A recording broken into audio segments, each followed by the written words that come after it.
And today we have the Chinese, and the Prime Minister has denied it, and the army has contradicted the Prime Minister. The Prime Minister has denied that Chinese forces are inside our territory, but for some reason our army keeps talking to the Chinese about their entry into our territory, and our Chief of Army Staff has said that the Chinese are inside our territory. This is a fact. This is not invention, this is a fact. Now, but the reason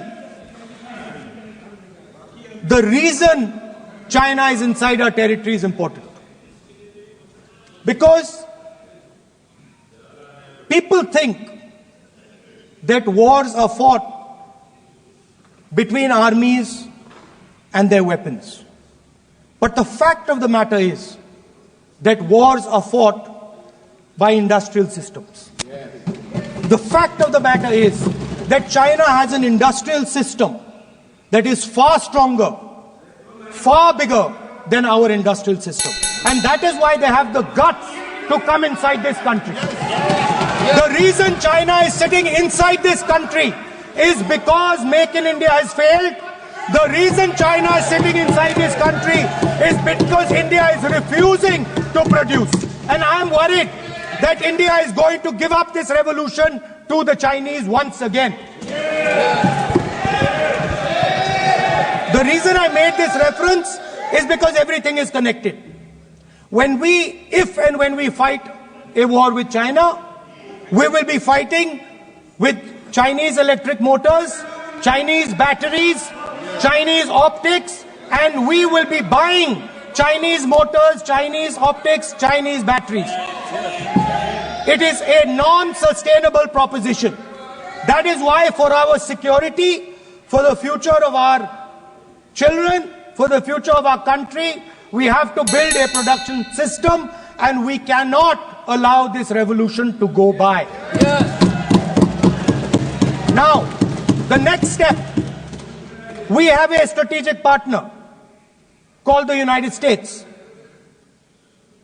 The partnership should focus on how India and the United States can work together to take advantage of this revolution.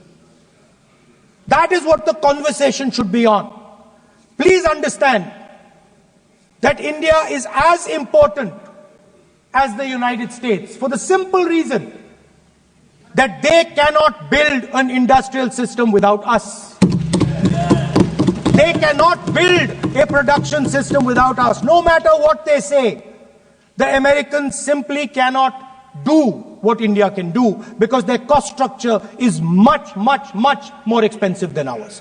संविधान विरोधी कहते हैं, और नेता प्रतिपक्ष भी जब राष्ट्रपति अभिभाषण के धन्यवाद प्रस्ताव में बोल रहे थे तो जितने बार उन्होंने भारत का नाम नहीं लिया था उससे ज्यादा वो चाइना के बारे में बात कर रहे थे। और ये इनका एक ट्रेडिशन रहा है कि चाइना के मॉडल से ये बहुत प्रभावित रहते हैं। नेशनल एडवाइजरी काउंसिल भी चाइना से प्रेरणा लेकर के ही स्थापित की गई थी। हम राहुल गांधी जी को बस यही कहना चाहेंगे, राहुल गांधी जी, ज्यादा चीनी देश के लिए और सेहत के लिए, दोनों के लिए हानिकारक है। इंडिया अलायंस को देखते हैं सर तो एक गाना याद आता है, इंडिया अलायंस को देखते हैं तो एक गाना याद आता है, देख जमाने की यारी बिछड़े सभी बारी बारी। और Bihar election will be the last nail in India alliances coffin. इसके बाद इंडिया अलायंस वैसे ही इस धरती पर से विलुप्त हो जाएगा जैसे किसी समय में डायनासोर हुए थे। अगर हम बजट की बात करें तो वित्त मंत्री जी ने 50 लाख करोड़ का बजट दिया है, जिसमें 11,21,000 जो है वो कैपिटल एक्सपेंडिचर है। ये हमारे देश के निर्माण में एक अहम भूमिका निभाएगी। वित्त मंत्री जी ने अपनी भाषण की शुरुआत ही सरकार के एफर्ट्स को रेखांकित करते हुए कहा कि इस बजट का फोकस्ड ग्रोथ पे है, इंक्लूसिव डेवलपमेंट पे है, प्राइवेट सेक्टर इन्वेस्टमेंट पे है और enhancing spending power of India's riding middle class पे है।